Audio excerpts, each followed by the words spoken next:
அன்னை உமையாளும் அரணார் தாமும் அகமது மகிழ்ந்து வாழும் நாளில் அவுணர் சூழ செந்தூர அசுரன் அரசனாகி ஆள்கின்ற ஒரு பொழுதில் அன்னை உமையாளும் அரணார் தாமும் அகமது மகிழ்ந்து வாழும் நாளில் அவுணர் சூழ செந்தூர அசுரன் அரசனாகி ஆள்கின்ற ஒரு பொழுதில் விண்ணிடை எழுந்த வானொலி ஒன்று விண்ணகம் வென்று மண்ணகம் ஆளும் வேந்தே கேள் நின்னுயிர் கவர ஏழமுகத்தோன் அன்னை உமையின் உதரம் தன்னில் கருவாய் தோன்றி உயிராய் வளர்தல் அறிவாய் மூடா என்றே உரைக்க அசுரன் சினந்து என்னை கொல்ல கருவாய் வளரும் காலனின் உயிரை கவர்வேனென காலனை போன்ற உக்கிரம் கொண்டு உலகங்கள் ஏழையும் சுட்டி வந்து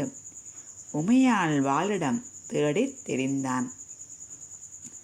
விண்ணிடை எழுந்த வானொலி ஒன்று விண்ணகம் வென்று மண்ணகம் ஆளும் வேந்தைய கேள் நின்னுயிர் கவர வேளமுகத்தோன் அன்னை உமையின் உதரம் தன்னில் கருவாய் தோன்றி உயிராய் வளர்தல் அறிவாய் மூடா என்றே உரைக்க அசுரன் சினந்து என்னை கொல்ல கருவாய் வளரும் காலனின் உயிரை கவர்வேனேன காலனை போன்ற உக்கிரம் கொண்டு உலகங்கள் ஏழையும் சுட்டி வந்து உமையால் வாளிடம் தேடித் தெரிந்தேன்.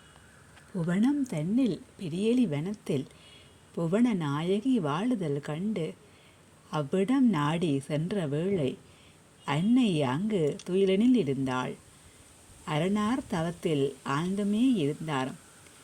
அதுவே தருணம் காரியமாற்ற என்று அசுரன் மனதில் நினைத்து தன்னொரு மறைத்து அருவம் ஆகி அம்பிகை தனது அகடு புகுந்து அம்பிகை பாலன் சிரமதை அறுத்து சிந்தூரன் தலையை அழித்துமே மீண்டான்.